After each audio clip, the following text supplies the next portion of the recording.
remercier de votre invitation. C'est toujours pour moi un grand honneur d'être ici, à intervalles réguliers. C'est aussi une grande émotion, parce que je n'ai pas étudié ici, j'ai étudié dans l'autre école.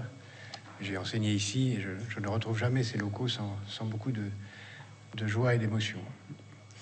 Vous m'avez demandé de parler du monde de 2030, qui est pour beaucoup d'entre vous, pour chacun d'entre nous, demain matin.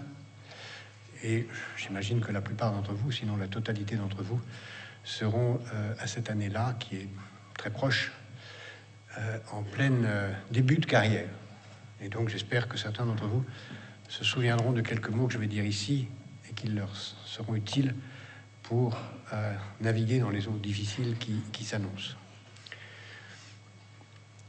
Ne prenez pas ce que je vais dire maintenant comme ni une marque d'optimisme, ni une marque de pessimisme. D'abord, ne vous étonnez pas si je parle sans notes. J'ai toujours enseigné sans notes.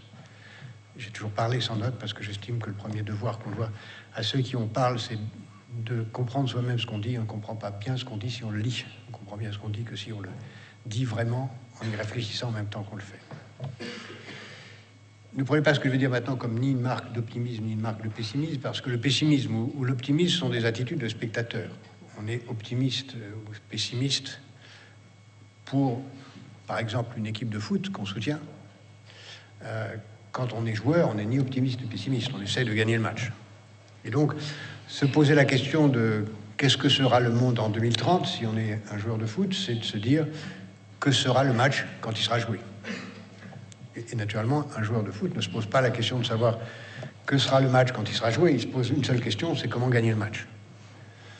Et pour ça, il se pose la question de savoir quelles sont ses forces personnelles, quelles sont les forces de ses partenaires, quelles sont les forces de ses adversaires, quelle est la meilleure tactique, la meilleure stratégie, comment il va tenter de créer les conditions de la victoire. Et pour ça, il doit comprendre ce qui est possible, ce qui est vraisemblable d'arriver dans l'environnement, dans le comportement des joueurs d'en face, dans le comportement du public, dans tout ce qui peut influer sur sa propre stratégie. Donc prenez tout ce que je vais dire là, non pas comme un spectacle auquel vous allez participer, qui est le monde d'ici à 2030, mais comme le champ de bataille ou le champ d'aventure dans lequel vous allez être des acteurs qui allez déterminer non seulement votre vie personnelle, mais la vie de beaucoup de gens, puisque vous êtes en situation d'exercer des responsabilités. Nous sommes et vous êtes des acteurs du monde qui changera en fonction de ce que vous allez décider. Et le monde de 2030, il sera très largement ce que vous en ferez en fonction de ce que vous aurez perçu, pensé de ce qu'il va devenir. Il n'empêche qu'il est quand même extrêmement important d'essayer de comprendre ce qui peut devenir, d'essayer de voir quelles sont les hypothèses les plus probables, les changements les plus vraisemblables, les pièges les plus certains, pour essayer à la fois de les éviter, d'en tirer parti, et pour avoir, si possible, un ou deux coups d'avance sur les événements pour tenter de les orienter. Et donc, l'objectif de ce que je vais dire maintenant, c'est d'essayer de décrire ce chemin vraisemblable, ce chemin probable, qu'il faudra à la fois essayer de conforter pour ses meilleurs côtés, ou de détourner pour ses pires côtés, et puis, et surtout, d'essayer d'inventer pour qu'il ne ressemble en rien à ce que l'on peut en craindre. En venant ici, je me posais la question de savoir si j'avais entendu la même conférence en étant à votre place et en écoutant quelqu'un me parler du monde de 1981, c'est-à-dire 16 ans après ma sortie de l'école, comme 2030 et 16 ans après l'année d'aujourd'hui. J'aurais du mal d'abord à imaginer que j'aurai 16 ans plus tard la fonction que j'ai eue en 1981. Je vous souhaite mieux encore. Et j'aurais du mal à penser le monde de 1981 en 1965. 1965, c'est le début de la guerre au Vietnam. C'est un monde extrêmement tendu, extrêmement dur. C'est une France fermée, qui a du mal à sortir de la guerre, qui est encore très présente dans les esprits, extraordinairement conservatrice, très fermée sur beaucoup de choses. Personne n'imaginait qu'en 1981, l'ensemble des guerres coloniales, y compris les guerres vietnamiennes en Indochine, seraient terminées. Personne n'imaginait que quelqu'un qui venait de se faire battre aux élections présidentielles en France, et donc tout le monde pensait qu'il n'avait pas le moindre avenir politique en 1965, deviendrait président de la République, ce qui veut dire qu'il ne faut jamais considérer que quelqu'un est définitivement perdu. Personne ne pensait que les technologies allaient changer à une telle vitesse, mais malgré tout, le monde de 1980 ressemblait par bien des dimensions à celui de 1965. L'Union soviétique était toujours là, les rapports Est-Ouest étaient toujours là, la tension était toujours très forte. La question de l'affrontement nucléaire, qui avait été extrêmement forte en 1961 avec l'affaire de Cuba, restait et est restée jusqu'en 1980 extrêmement forte, ce qui veut dire qu'il y a quand même une période d'hystérésis assez longue qui fait que même s'il y a des choses difficiles à prévoir, il y a quand même quelques continuités dont on peut tracer le cours, qui permet aux uns et aux autres d'y agir. Pour penser 2030, il y a beaucoup de méthodes. Une méthode simple qui est celle de faire des scénarios. Alors c'est une méthode très simple parce qu'elle consiste à dire, c'est très simple, imaginons 5 avenirs possibles, ce qui permet d'avoir toujours raison en sortant celui qui se réalise le plus proche le moment venu. Il y a un diplomate français très célèbre pour avoir été ambassadeur de France à Téhéran en 1980 et avoir écrit, pour décrire la situation au moment de la chute du Shah, plusieurs scénarios.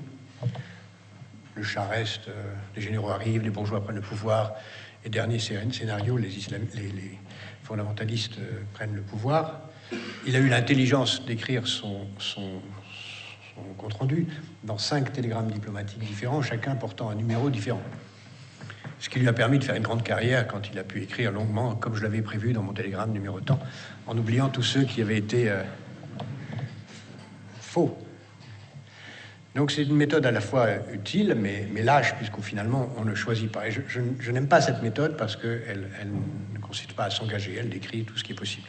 Pour autant, c'est celle que les futurologues emploient surtout, et je vais essayer de ne pas le faire. Je crois qu'il est au contraire possible de tracer, disons, le scénario le plus vraisemblable, tout en sachant, ce que j'ai dit en commençant, que bien des choses feront qu'il n'y aura pas lieu, et qu'en particulier, ce que vous ferez vous-même aideront à ce que vous-même y trouviez la meilleure place possible, et que vous-même aiderez à ce que le pire de ce scénario n'ait pas lieu. D'abord, pour essayer de comprendre ce qui peut se passer d'ici à 2030, il faut voir que 2014-2030, c'est une infime fraction de l'histoire, et qu'on ne peut le comprendre que si on a une idée très longue de l'histoire. Que, bien sûr, l'avenir n'est jamais une répétition du passé, mais malgré tout, le passé nous dit beaucoup sur l'avenir. D'abord parce qu'il y a beaucoup de choses qui ont été tentées, puis qui ont échoué, puis il y a beaucoup de choses qui se répètent différemment, puis il y a des leçons qu'on a tirées.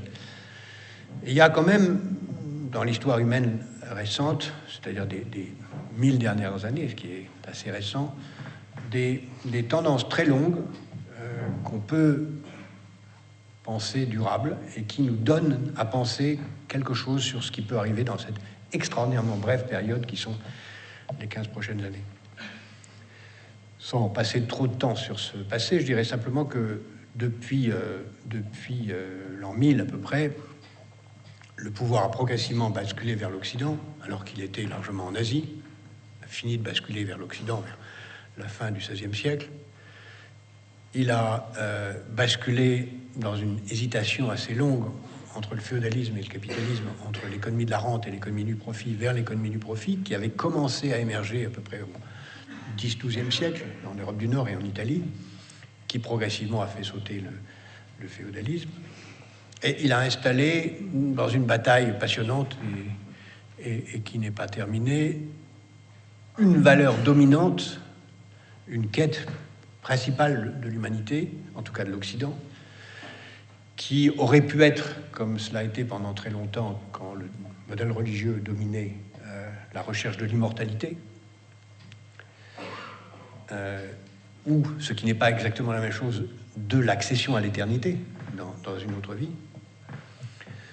Mais cette pulsion proprement religieuse n'a pas été celle qui domine aujourd'hui, en tout cas en Occident. j'y reviendrai pour savoir si elle peut revenir. Ça aurait pu être, et ça a été à un moment à la recherche de l'égalité, avec toutes les utopies égalitaires qui ont dominé à la fois le 19e siècle, la première moitié du 20e siècle. Mais pour des tas de raisons, cette utopie-là a largement échoué, ou en tout cas ne s'est pas imposée. Et il y a une autre utopie qui s'est progressivement imposée, qui trouve sa source dans un très grand nombre de cultures anciennes, c'est l'utopie de la liberté individuelle. La recherche de la liberté individuelle, qui peut vous paraître une banalité, une évidence, mais qui ne l'était pas au départ dans l'histoire humaine, qui après tout a eu d'autres ambitions que la liberté individuelle. Et cette liberté individuelle s'est imposée comme l'utopie majeure. Moi, je veux être libre de faire ce que j'ai envie. Bien sûr, c'est une liberté tout à fait relative. On ne peut pas choisir de la date à laquelle on est, on ne peut pas choisir du milieu social dans lequel on est, on ne peut pas choisir beaucoup de choses, mais malgré tout, l'humanité, en tout cas l'Occident, s'est défini à partir du début du Xe siècle, dans les fractions marchandes dont je parlais tout à l'heure, comme à la recherche de la liberté individuelle. Et c'est cette valeur-là qui, progressivement, s'est imposée sur toutes les autres. Et qui, aujourd'hui encore, s'est imposée. Et il faut bien voir qu'elle est extraordinairement importante pour comprendre ce que je vais décrire maintenant, parce que c'est d'elle dont découle tout ce qui nous détermine aujourd'hui en termes d'idéologie, de valeurs, de système culturel, à la fois de façon positive et de façon négative. J'ai dit tout à l'heure que la liberté individuelle n'était que limitée, puisqu'on ne peut pas décider où on est né, mais elle est aussi encore plus limitée par le fait que les choses sont rares. Et on n'est pas libre d'avoir tout quand on ne peut pas dépasser les contraintes de la rareté du temps. On ne vit pas aussi longtemps que la liberté nous permettrait de vouloir. Je veux vivre éternellement. Non, on ne peut pas. On n'est pas libre non plus d'avoir tout ce qu'on veut, puisqu'on est contraint par les ressources dont on dispose. Et donc, tout le progrès de l'organisation humaine depuis l'an 1000 a été d'essayer d'organiser progressivement cette utopie de la liberté individuelle dans un contexte de rareté. Et on peut décrire l'histoire de l'humanité depuis cette époque comme progressivement la tentative d'organiser les procédures qui permettent d'être relativement libre dans un contexte de rareté. Pour les biens individuels, le mécanisme le plus intelligent, le plus sophistiqué qui s'est progressivement installé, c'est le marché, permet de croire qu'on est libre de choisir ce qu'on veut sous les contraintes de la rareté. Et pour les biens collectifs, la procédure qui permet le mieux de croire qu'on est libre sous contrainte de rareté pour la distribution des biens publics, c'est la démocratie. L'un et l'autre étant, je l'ai dit tout à l'heure, des formes extraordinairement sommaires de liberté, mais c'est le meilleur bricolage. Et vous avez fait assez de biologie pour savoir que la vie elle-même n'est qu'un bricolage entre deux formes de mort. Entre la mort par le désordre extrême et la mort par l'ordre extrême. C'est un bricolage. Et l'organisation sociale humaine, ça n'est aussi rien d'autre qu'un bricolage entre deux formes de mort, le désordre extrême, l'anarchie absolue, et l'ordre extrême, le totalitarisme uniformisateur.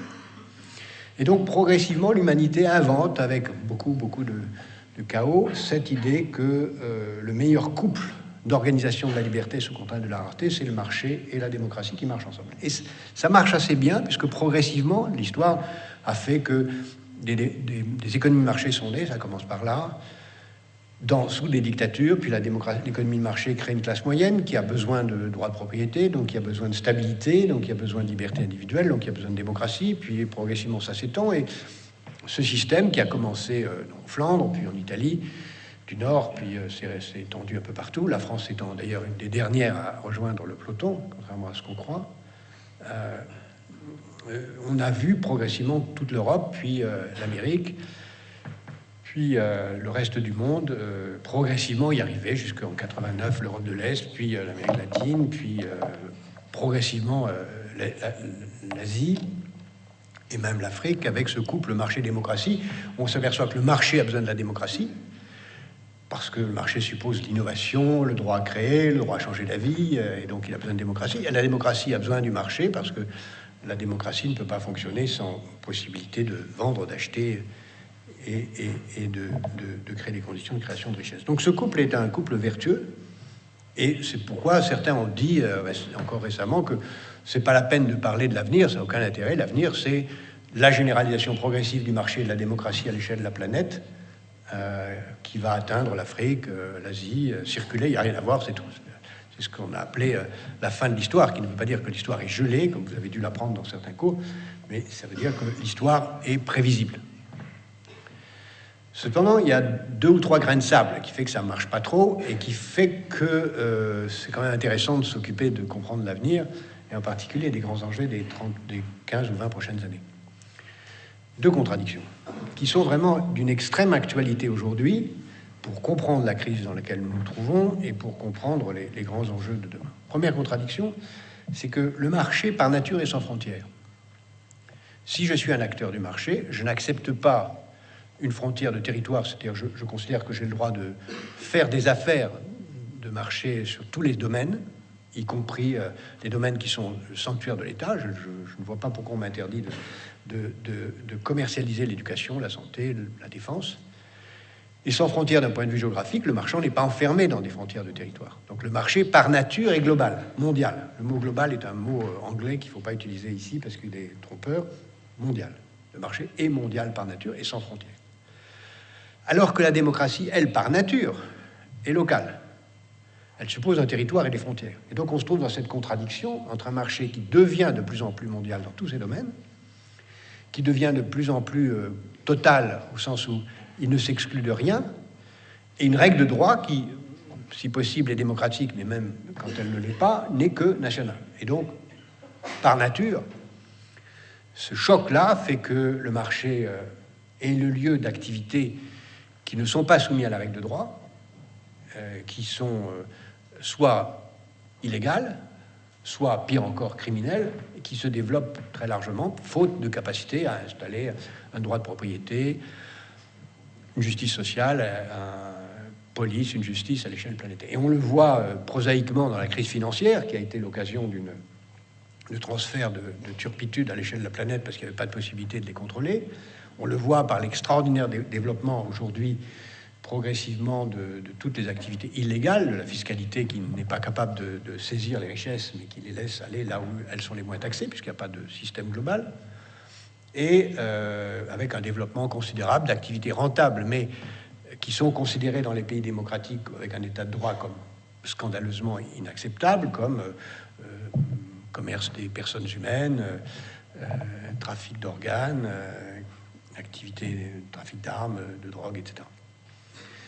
Et d'une certaine façon, pour la première fois dans l'histoire, les cours de théorie économique commencent à ressembler à la réalité, puisque le cours de théorie de base, c'est une économie de marché sans État. On cherche l'équilibre pur et parfait, les théoriciens ayant complètement oublié que pour qu'il y ait une économie de marché, il faut un droit de propriété, qu'il n'y a pas de droit de propriété sans État pour assurer la garantie de l'état de propriété, du droit de propriété. Et donc, on se trouve progressivement dans une situation qui ressemble à quelque chose qu'on n'a jamais vu, c'est-à-dire un marché sans état de droit. Le seul exemple qu'on a à l'échelle de la planète d'un pays qui n'a pas d'état de droit depuis longtemps, c'est un pays qui, depuis 25 ans, n'a pas de gouvernement. Le gouvernement se trouve dans le pays voisin, la Somalie, dont le gouvernement est assez courageux pour être installé au Kenya, et où on voit les bandes de toute nature s'opposer. Donc la mondialisation, c'est une somalisation de la planète. La dynamique dans laquelle nous sommes, c'est une dynamique de chaos. Première remarque. Première contradiction. Ce qui fait que cette mondialisation aujourd'hui hésite entre plus de mondialisation pour mettre en place l'état de droit ou moins de mondialisation pour revenir sur les frontières fermées. Histoire qu'on a déjà connue à plusieurs reprises dans l'histoire. C'est là où l'histoire est très intéressante. Je ne veux pas vous ennuyer avec ça parce que je vois que le temps passe. Mais on a connu ça à de nombreuses reprises dans l'histoire et qui s'est toujours traduit par le fait que l'humanité a choisi de revenir en arrière. La dernière, la plus proche de nous, elle n'a qu'un siècle, en 1913-14, on a failli faire une mondialisation réussie. Il y avait beaucoup de choses qui ressemblaient à la période d'aujourd'hui. Puis au dernier moment, on a pris peur et puis on s'est refermé sur nous-mêmes et ça a donné 1914, 1918, 1929, 1933, 1939 et on est sorti de ça qu'en 1989 avec la chute du mur de Berlin. Donc n'oubliez pas que la situation la meilleure possible peut aboutir à une catastrophe. Et en 1914, personne ne connaissait le nom de Lénine, encore moins celui de Staline, encore moins celui de Mussolini, qui pourtant était un des dirigeants du Parti socialiste de l'époque. encore moins celui de Hitler, qui allait prendre le pouvoir. Ces gens-là existent potentiellement aujourd'hui quelque part dans le monde. Et si nous avons ce repli que le vertige d'un état de droit planétaire pourrait entraîner, parce que cet état de droit planétaire est nécessaire pour rendre humainement vivable le marché mondial, nous aurons un repli avec des conséquences encore plus gigantesques que cette époque. Deuxième contradiction, qui est aussi extrêmement forte aujourd'hui et qui pèse très fort sur ce qui va arriver d'ici à 2030, c'est que j'ai dit que marché et démocratie étaient des valeurs qui s'enrichissaient l'une l'autre. Mais en réalité, si on réfléchit bien, et donnez-moi une minute de philosophie télégraphique, le marché et la démocratie sont fondés, je l'ai dit tout à l'heure, sur une valeur unique qui est la liberté individuelle. Qu'est-ce que c'est que la liberté individuelle? C'est le droit de changer la vie. Je peux changer la vie. Je peux décider que je ne suis plus d'accord avec celui que j'emploie, je le licencie, je ne suis plus d'accord avec celui qui m'emploie, je m'en vais, je ne suis plus d'accord avec le produit que je consomme, j'en change, je ne suis plus d'accord avec l'homme politique pour qui je vote, j'en change, je ne suis plus d'accord avec mon partenaire sentimental, j'en change, je ne suis plus d'accord avec l'endroit où j'habite, je déménage, je ne suis plus d'accord avec tous les contrats de toute nature qui me relient aux autres. Je veux être libre tout le temps, en permanence. Et donc, si vous réfléchissez, la liberté individuelle, c'est le droit de changer la vie, ce qui crée la précarité des relations, précarité des contrats, et même, on pourrait aller jusqu'à dire que l'apologie de la liberté individuelle, c'est l'apologie de la déloyauté, puisque j'ai le droit de ne pas obéir au contrat. Et on le constate tous les jours davantage, où on voit qu'il y a de moins en moins de CDI, il y a de moins en moins de contrats durables, c'est de plus en plus de CDD, les relations sentimentales sont de plus en plus précaires, les durées des lieux où on habite sont de plus en plus brefs, les objets sont eux-mêmes de plus en plus précaires, tout change à une vitesse croissante, la technologie elle-même participe, et c'est toujours le cas dans l'histoire, d'un renforcement de cette idéologie, c'est-à-dire qu'elle est au service de cette idéologie du changement permanent. On s'installe dans une idéologie de la précarité générale, où on voit les technologies non seulement changer très vite, mais être au service de ce moi maintenant tout de suite, changeant tout le temps. Les réseaux sociaux qui sont ni des réseaux ni sociaux, puisqu'ils sont des lieux de narcissisme solitaire, je pourrais dire de narcissisme masturbatoire juxtaposé, où chacun essaye de se mettre en valeur, mais en rien de participer à quelque chose avec l'autre, sont des exemples d'une technologie qui participe de cette précarité et de ce moi maintenant tout de suite sans cesse remis en cause. Donc nous sommes en train, dans cette dynamique-là, voir que nos sociétés sont en train de devenir une juxtaposition de mercenaires déloyaux. Aucune société peut être durablement une société de mercenaires déloyaux, ça ne marche pas. On le voit à bien des exemples. Les jeunes dont vous êtes encore, pour quelques années ou décennies, ainsi désignés, ne sont pas loyaux à l'égard de ceux qui ont payé leurs études, puisqu'ils estiment qu'il est tout à fait normal d'aller vivre ailleurs, et qui n'ont pas de devoir à l'égard de ceux qui ont rendu possible, ni leurs parents, ni la société, le niveau où ils sont. Les plus âgés ne sont pas non plus loyaux à l'égard des générations précédentes, puisqu'ils leur laissent une dette gigantesque, un environnement catastrophique, après moi le déluge. Moi, maintenant, tout de suite. Cette apologie-là qui crée une apologie de la déloyauté générale, c'est ça le monde dans lequel on est. On est dans un monde de non-droit dans lequel chacun est dans le chacun pour soi de l'instant. Visiblement, ces deux trucs-là, ça ne peut pas marcher longtemps. Il y a quelque chose qui va casser. Dans l'idéologie, ça peut casser soit vers le mieux, on met en place un état de droit planétaire, et en même temps, au lieu de s'occuper seulement de soi-même, on s'occupe des générations suivantes, on passe d'un individualisme à une autre idéologie, dont je parlerai tout à l'heure, mais on n'en reste pas là. Et là, aujourd'hui, nous sommes au milieu du gué. Et on le voit, une chose très prosaïque, les mouvements politiques qui sont de plus en plus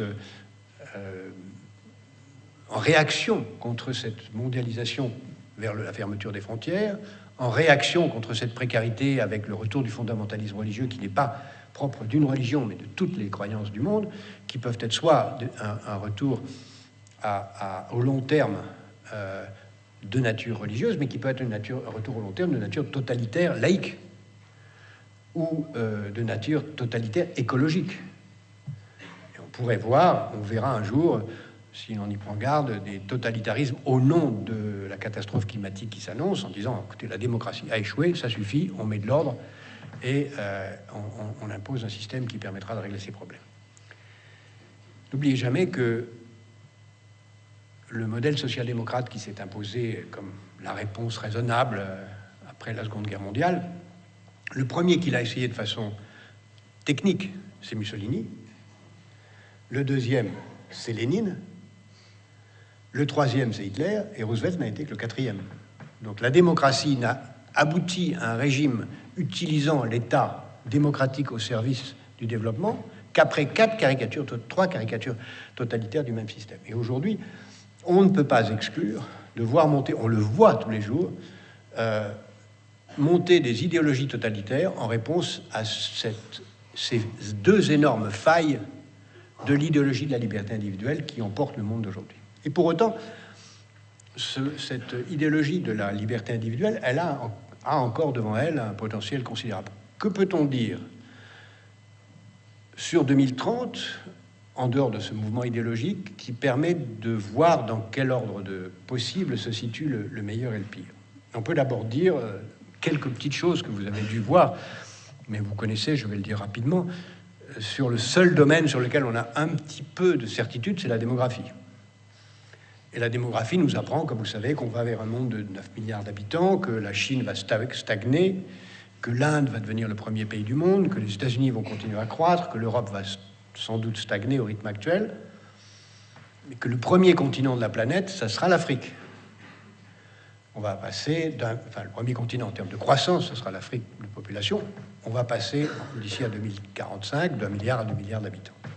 Ça, c'est la principale mutation du XXIe siècle, qui ne sera pas pour moi un siècle de l'Asie, je vais y revenir tout à l'heure, mais qui sera d'abord et surtout pour nous, Européens, un siècle de l'Afrique, pour le pire si nous laissons le chaos s'y installer, pour le meilleur si nous réussissons à en faire un potentiel de développement. Et en particulier pour nous, Français, puisqu'il y a 220 millions de personnes dont la langue maternelle est le français dans le monde, et qu'au rythme actuel, en 2040, il y en aura au moins 700 millions. Nous sommes la seule langue dont le nombre de locuteurs va tripler en 30 ans, comme première langue, si nous sommes capables de maintenir notre système d'éducation et si nous sommes capables d'utiliser les nouvelles technologies à toutes ces choses, et ce qui nous donne un potentiel non seulement culturel, mais un potentiel de développement économique considérable dans une région du monde qui contient des potentialités de toute nature absolument gigantesques. Donc, premier changement, la montée de l'Afrique.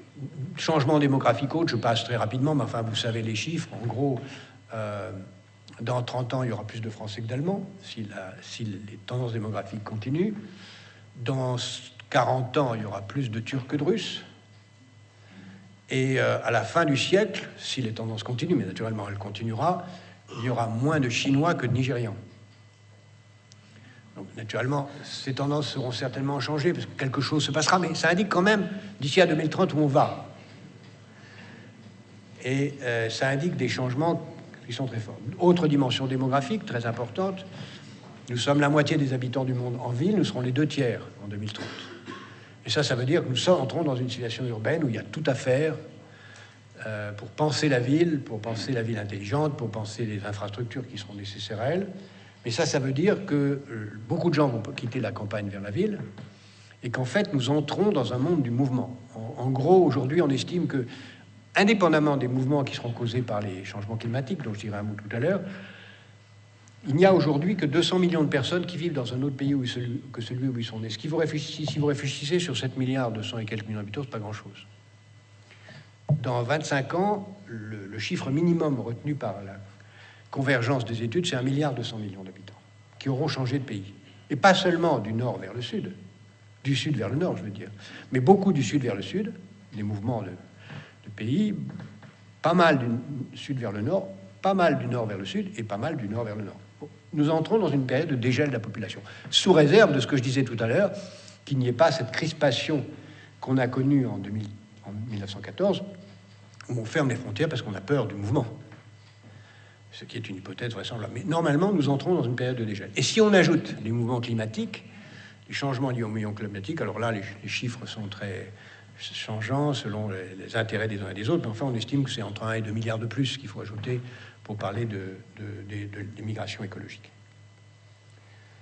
Troisième changement démographique très important, c'est que l'âge moyen de la population de la planète va augmenter, puisque l'espérance de vie augmente, l'espérance de vie en bonne santé augmente, et le nombre d'enfants par femme diminue, sauf en Afrique, dans cette période, l'Afrique subsaharienne dans cette période, après sans doute, mais pas dans cette période.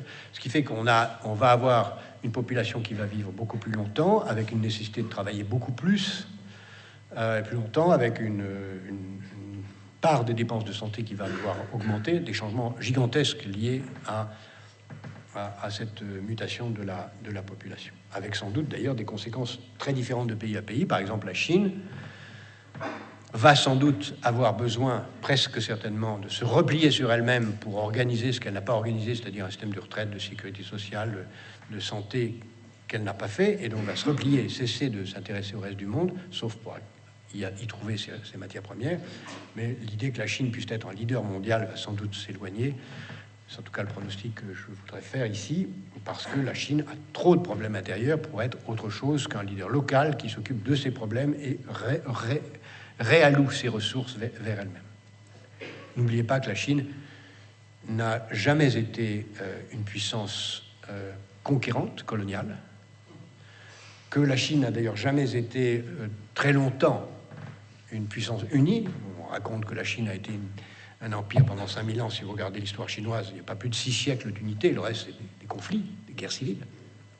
Et donc, la Chine a un grand problème de maintien de son unité qui s'accompagne d'un processus rapide d'évolution vers la démocratie, beaucoup plus rapide que nous. N'oublions pas que nous avons commencé notre processus démocratique vers 1780 et qu'on l'a peut-être terminé en 81 avec l'abandon de la peine de mort, en tout cas au moins en 1944 avec le droit de vote des femmes, et que la Chine en 20 ans a fait beaucoup plus de progrès que nous en un siècle et demi, même si elle est très loin d'arriver au stade de sa propre conception culturelle et totale de la démocratie. Nous entrons donc dans une phase où sans doute les grands pays vont se retourner vers eux-mêmes et où il n'y aura plus de dirigeants, de chefs du monde. Les États-Unis, quand on regarde les chiffres, et là je me lance dans ce que je voudrais vous dire comme pronostic d'évolution relative des pays, le plus vraisemblable, l'hypothèse la plus vraisemblable, sous réserve de l'action des acteurs, c'est que les États-Unis sont encore, pour les 15 prochaines années, la puissance dominante. Mais pas la puissance dominante au sens où ils l'ont été toujours, c'est-à-dire la puissance qui domine le monde et intervient partout. Ça reste la première puissance, mais pas la puissance qui domine le monde. Elle a de moins en moins les moyens, en termes de puissance relative, et elle aura de moins en moins les moyens de contrôler et diriger le monde, de moins en moins le désir de le faire. Et on ne se trouve pas, et c'est là où l'expérience historique est intéressante, comme à la fin de l'Empire britannique, vers 1913, quand l'Empire britannique a cédé la place à l'Empire américain, parce qu'on ne se trouve pas à une période où l'Empire américain a un rival qui peut lui succéder. J'ai dit que la Chine ne pouvait pas. L'Europe pourrait, mais c'est une autre histoire, d'ici 20 ans, elle ne sera sûrement pas la puissance fédérale qu'elle pourrait être et qui ferait d'elle la première puissance du monde. Elle sera peut-être quelque chose, mais pas cela. Et donc, nous sommes plutôt, si on veut chercher un précédent historique, quelque chose comme à la fin de l'Empire romain, où une puissance dominante décline sans être remplacée. Ce qui ne veut pas dire que c'est immédiat. L'Empire romain a commencé à décliner vers l'an 0, a mis 4 siècles à disparaître, et si vous regardez ce qui s'est passé à la fin de l'Empire romain, tout le monde est devenu romain. La langue latine s'est imposée, tout le monde s'est mis à s'habiller comme les Romains, tout le monde a pris de l'Empire romain le meilleur, y compris la religion, qui était la religion catholique, chrétienne, et progressivement, le monde est devenu romain. D'une certaine façon, c'est aujourd'hui ce qui est en train de se passer, puisque même s'il y a déclin de la puissance américaine, ce qu'elle incarne et ce que nous incarnons avec l'Amérique, puisque nous sommes la même civilisation, c'est-à-dire ce qu'on appelle la modernité occidentale, l'occidentalisation, le monde s'occidentalise, même quand l'Occident perd du pouvoir. Et donc nous allons certainement, dans les 30 ans qui viennent, en tout cas d'ici à 2030, vers une poursuite de l'occidentalisation du monde, c'est-à-dire de ce modèle individuel, de cette façon de s'habiller, de penser, de vouloir le modèle de réussite, de penser l'organisation sociale, à la fois politique, culturelle, dans lequel l'Occident n'est plus une nation dominante politiquement, mais malgré tout, idéologiquement, reste dominant. Et en même temps, nous allons vers des mutations qui, en l'absence de puissance dominante, dans la nécessité d'un ordre mondial, créera sans doute quelque chose comme un chaos. Si je définis un scénario principal, le scénario que je voudrais décrire, je dirais très rapidement que le principal, les étapes, qui ne sont pas des scénarios alternatifs, des branches d'une alternative, sont des étapes successives. Je vois d'abord la poursuite du déclin relatif des États-Unis, qui est en marche.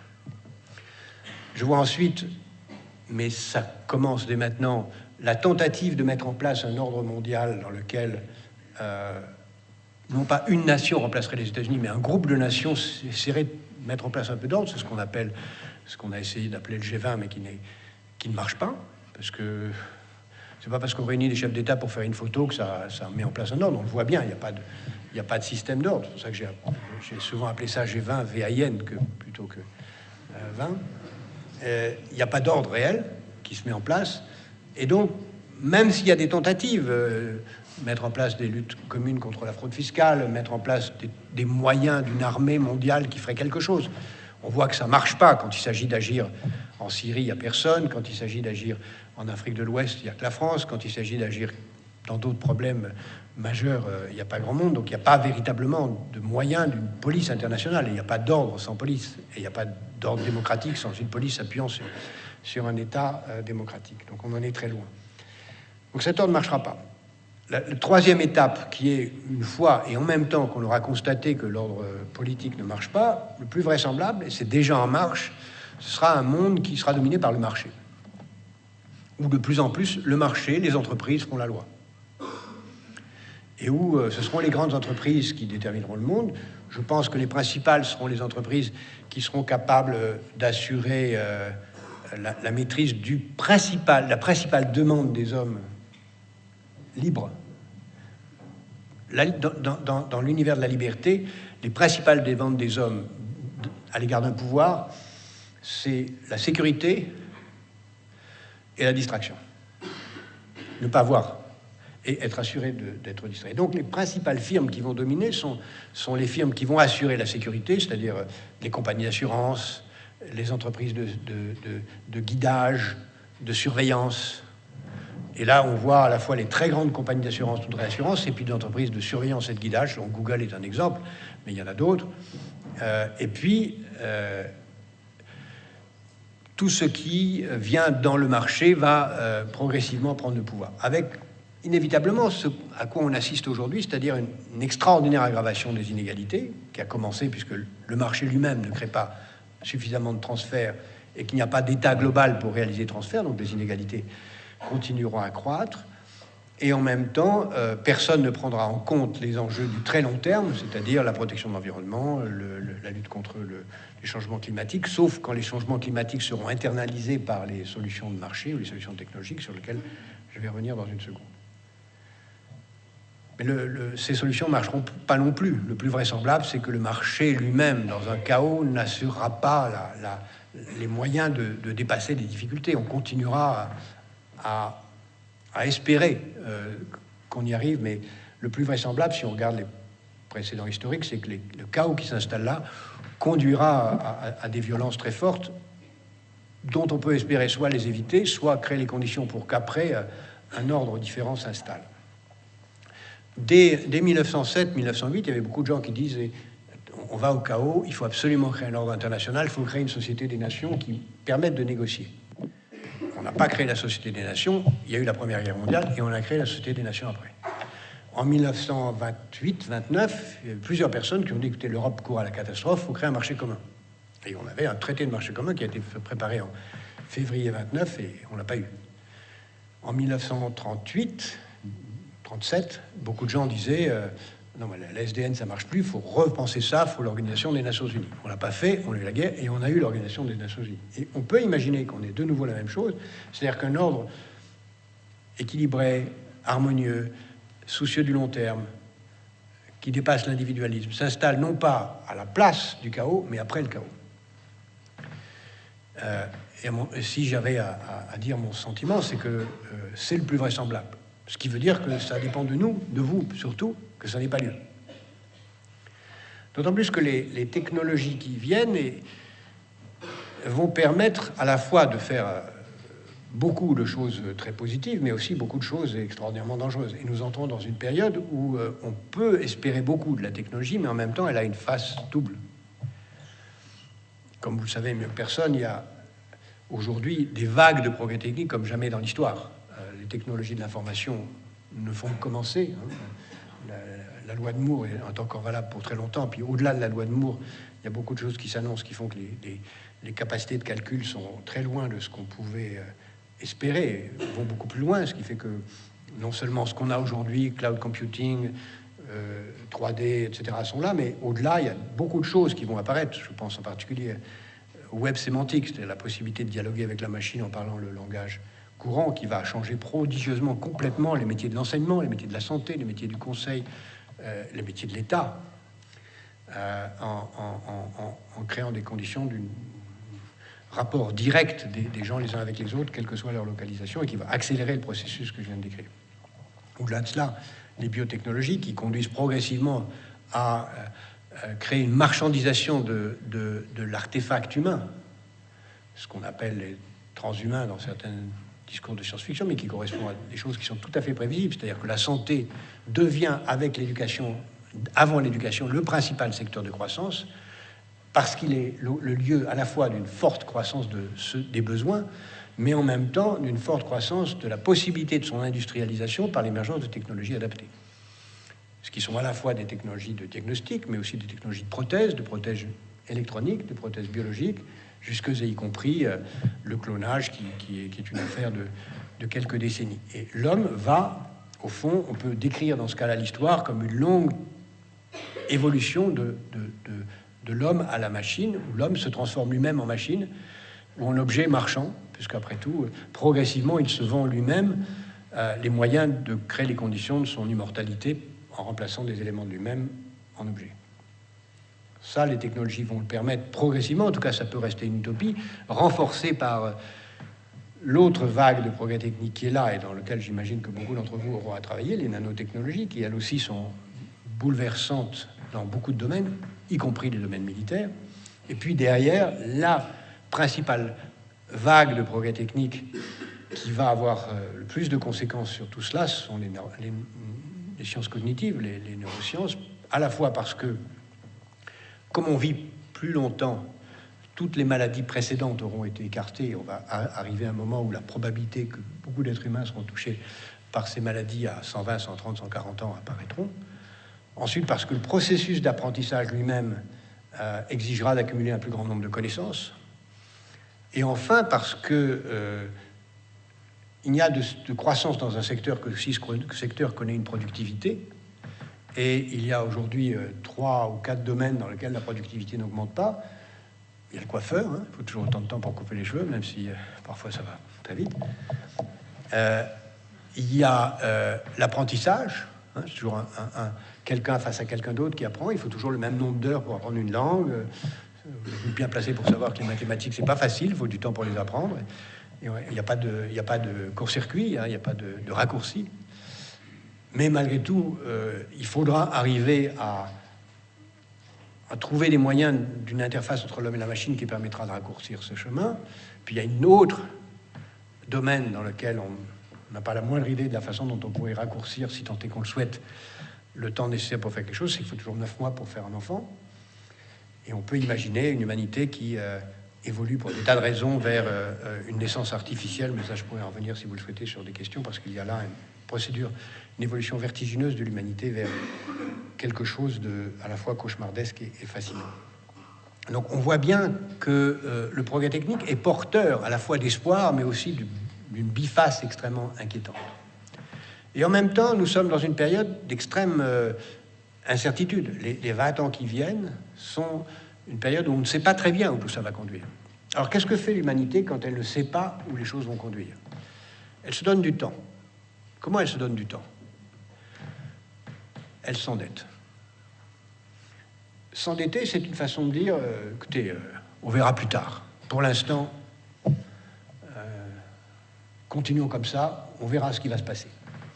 Ça correspond à une conception très ancienne de l'humanité qui consiste à dire, j'ai des problèmes, mais quelque chose va arriver qui va me permettre de les résoudre. c'est ce qu'on a chacun chez nous, dans notre vie personnelle. Quand on a quelqu'un proche de soi qui est malade, on dit non, pas ça, pas moi, pas maintenant, pas lui, ça va se régler. Quand on a un chagrin sentimental, on dit pas ça, pas moi, pas maintenant, pas elle, pas lui, ça va se régler. Et on procrastine, on pense que le temps travaille pour nous. On dit non, ça va se régler. Ce qui correspond d'ailleurs très profondément à beaucoup de paradigmes mentaux de toutes les civilisations. Prenez toutes les civilisations qui attendent le Messie, qui sont très fréquentes dans toutes les cultures. Le Messie, c'est celui qui va permettre de régler les problèmes. On l'attend, il va régler les problèmes. Si vous regardez la version pour enfants de la théologie chrétienne, c'est-à-dire les westerns, enfin judéo-chrétienne, puisque finalement c'est une idée juive avant d'être chrétienne, vous avez l'idée, les Indiens attaquent la diligence, et puis à la fin du film, on entend les clairons et la cavalerie arrivent pour sauver la diligence, en tout cas ce qu'il en reste. Et une société optimiste, c'est une société qui ne fait rien et qui attend l'arrivée du Messie ou l'arrivée de la cavalerie. Et beaucoup sont comme ça, en disant bah, écoutez, non, ça ne peut pas mal finir, en oubliant que la vie finit toujours mal, la vie individuelle en tout cas. Mais ça ne peut pas mal finir, donc forcément quelque chose va se passer. Donc qu'est-ce qu'on fait en attendant? Eh bien, on crée les conditions pour que ça dure le plus longtemps possible en attendant que le meilleur arrive. Le meilleur, ça peut être le progrès technique qui va venir résoudre les problèmes par une croissance très forte. Ça peut être une solution politique, on peut rêver. Et qu'est-ce qu'on fait en attendant? On fait des dettes, on s'endette.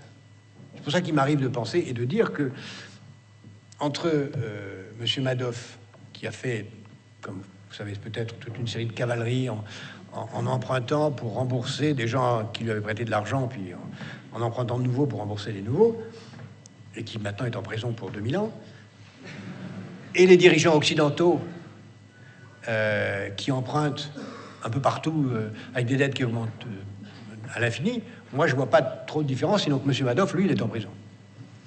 Mais à part ça, c'est exactement la même chose. Mais ils attendent que quelque chose se passe. Et d'une certaine façon, on peut comprendre cela, parce que si vous prenez l'histoire américaine a réglé ces problèmes. L'histoire américaine, à plusieurs reprises, s'est trouvée au bord de la catastrophe.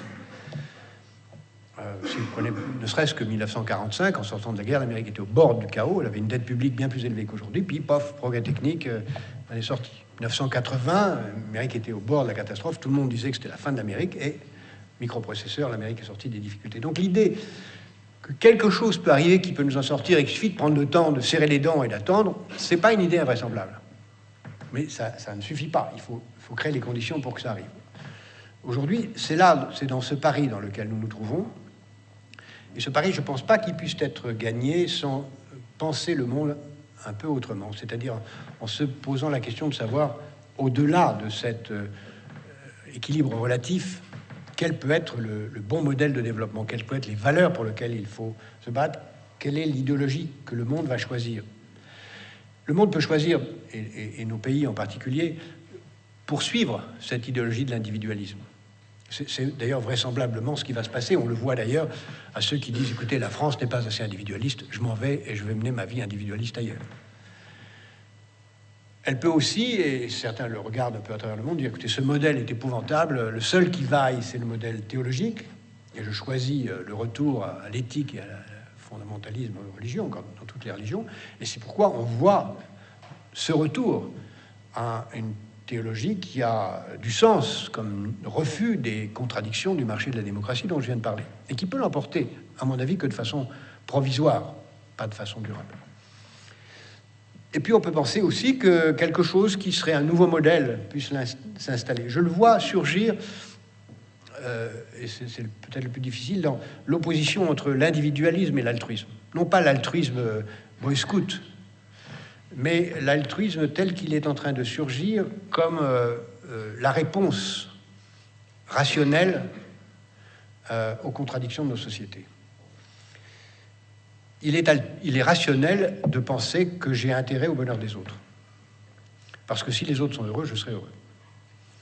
Dans un monde de réseau, j'ai intérêt à ce que les autres appartiennent à mon réseau. Si je parle une langue, j'ai intérêt à ce que d'autres la parlent. Si j'ai un téléphone mobile, j'ai intérêt à ce que d'autres en aient un.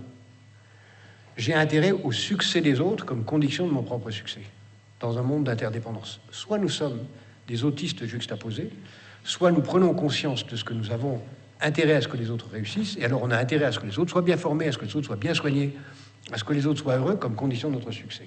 Et ça nous fait entrer dans un monde où nous avons intérêt au succès des générations suivantes, nous avons intérêt au succès de nos voisins, nous avons intérêt rationnel à cela, sans compter le fait qu'on peut, idéalement, trouver aussi du plaisir au sourire, au bonheur des autres, qui est d'ailleurs le cas d'un commerçant qui trouve du plaisir et aussi de l'intérêt à ce que ses clients soient contents. Et je pense que c'est ça la grande bataille idéologique qui détermine tout maintenant.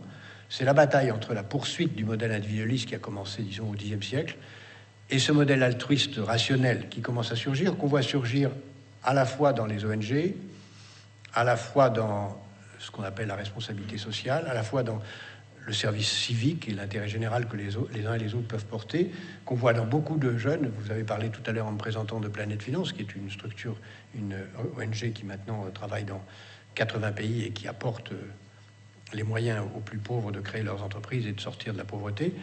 Nous avons le sentiment qu'en aidant les autres à se développer, non seulement on trouve du plaisir à les aider à sortir de la misère, mais on crée les conditions pour que eux-mêmes puissent avoir une vie stable, puissent envoyer leurs enfants à l'école, puissent vouloir être une démocratie, ce qui est dans notre intérêt à nous, bien compris, pour éviter que le chaos ne vienne nous rejoindre. C'est dans cette bataille idéologique qu'il faut situer les choses. Cette bataille n'est pas sans conséquences aussi dans la vie quotidienne. D'abord, elle oriente les technologies. Il y a des technologies altruistes, il y a des technologies individualistes, il y a surtout des usages altruistes des technologies, des usages individualistes des technologies. Il y a des carrières altruistes, il y a des carrières individualistes. J'espère que vous trouverez plus de bonheur dans l'altruisme que dans la solitude. Je vous remercie.